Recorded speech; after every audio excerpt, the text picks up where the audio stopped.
Ne fais pas ce que tu penses que les autres attendent de toi, mais fais ce que te dicte ton cœur.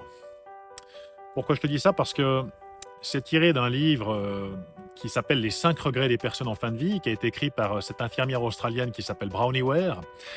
Et Bronnie Ware, qui était spécialisée dans les soins palliatifs, c'est-à-dire qu'elle accompagnait les personnes vers la dernière demeure pendant les dernières semaines, les derniers mois de leur vie, elle s'est rendue compte que toutes ces personnes nourrissaient les mêmes 5 regrets. Et le regret numéro un, c'était: j'aurais voulu vivre la vie que je voulais, au lieu de vivre la vie qu'on attendait de moi.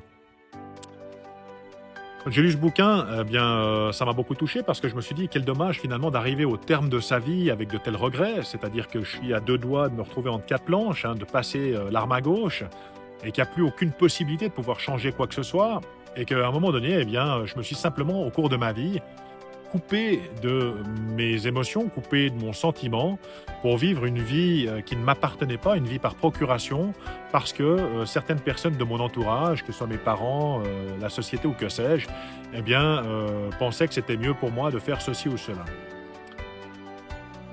Ne fais pas ce que les autres attendent de toi, mais fais ce que ton cœur, te dicte. Je pense que c'est la meilleure façon, bien de s'épanouir dans sa vie, de pouvoir vivre pleinement et entièrement, son existence et de pouvoir véritablement habiter sa vie pour ne pas se retrouver ensuite, eh bien, avec de tels regrets au moment de tirer le bilan final. Je te laisse réfléchir à ça. Tu peux me dire ce que tu en penses en commentaire. À très vite.